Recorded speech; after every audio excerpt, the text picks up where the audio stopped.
मोहतरम नाज़रीन, army chief general Qamar Javed Bajwa Kota के दौरे पर पहुंचे, जहां उन्होंने साना मस्जिद के लवाकीन से मुलाकात की। ISPR के मुताबिक जनरल कमर जावेद बाजवा का कोटा पहुंचने पर commander southern commander lieutenant general Sarfaraz Ali ने इस्तकबाल किया।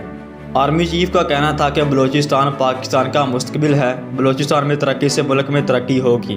मुल्क दुश्मन कुफ्तों को इंतशार फैलाने में कामयाब नहीं होने देंगे। पाक फौज के सिपह सलार का कहना था कि शोधा की कुर्बानियां रायगा नहीं जाएंगी, इंसाफ के तकाजे पूरे किए जाएंगे। अंधो नाक साने के मुलजमान को कटहरे में लाया जाएगा। ISPR के मुताबिक आर्मी चीफ ने गैरजन अफसरान से भी खिताब किया। आर्मी चीफ का कहना था कि दुश्मन अनासर स्ट्रेटजिकल सलाहियत के बलूचिस्तान पर नज़र जमाए हुए हैं, सूबे की सिक्योरिटी, इस्तेहकाम और तरक्की यकीनी बनाएंगे।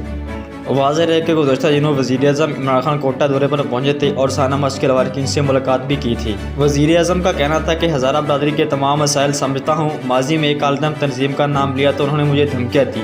इंटेलिजेंस एजेंसियों ने आगाह किया था कि भारत पाकिस्तान में इंतशार चाहता है। पाकिस्तान में फ़िरका वारियत अफसाद हो सकते हैं।